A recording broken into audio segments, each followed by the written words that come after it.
Oui. Les Parisiens connaissent Leclerc, et en vacances, ils veulent du Leclerc. Par contre, nous avons à faire l'apprentissage de la logistique.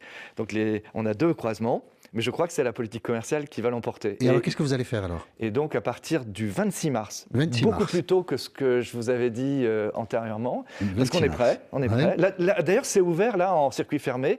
On teste avec nos propres salariés. Et donc, le 26 mars, on lance Leclerc chez moi à Paris, dans les quartiers nord de Paris, pas en dessous de la Seine. Et le 15 mai, ce sera en dessous de la Seine. Qu'est-ce que vous allez livrer? Donc, nous allons livrer aujourd'hui tout ce que vous trouvez déjà sur un drive Leclerc. Oui. Alors, on est sur le service public, je ne vais pas en rajouter.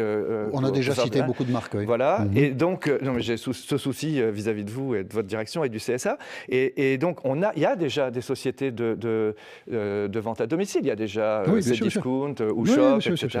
Mais là, la nouveauté, c'est qu'on va être 15 à 20% moins cher. Paris est la ville la plus chère de France. Il y a des enseignes qui se gavent, qui s'appellent Franprix, G20, Carrefour City. Je peux vous en citer quelques d'autres, je vais vous marrer.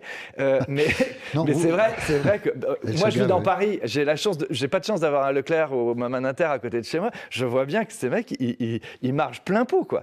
Et eux, ils sont jamais embêtés. Hein. 26 mars pour les départements du nord les quartiers nord. Les quartiers nord de Paris. Et après, donc, ça s'appelle Leclerc chez moi. C'est livraison à domicile. Et l'idée, c'est de développer ça? Oui. Et donc, notre ambition, c'est dans une première année d'arriver à faire l'équivalent d'un chiffre d'affaires de très gros hypermarchés sur Paris. On va aussi ouvrir des hypermarchés sur Paris, notamment dans le quartier rénové de Montparnasse. Et puis, nous allons ouvrir aussi des drives piétons.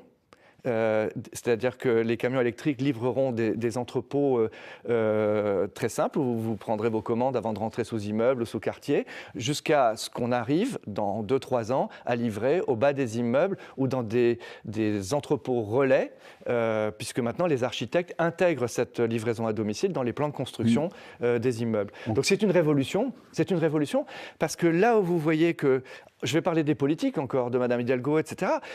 On vous dit, mais il faut ouvrir des magasins dans Paris, mais en même temps, ils empêchent les camions de circuler, ils obligent à mettre des petits camions électriques, ce qui est peut-être très bien sur le plan écologique, mais ça charge énormément le compte d'exploitation d'un magasin. Donc finalement, moi, j'étais pas pour la livraison à domicile il y a 5 ans.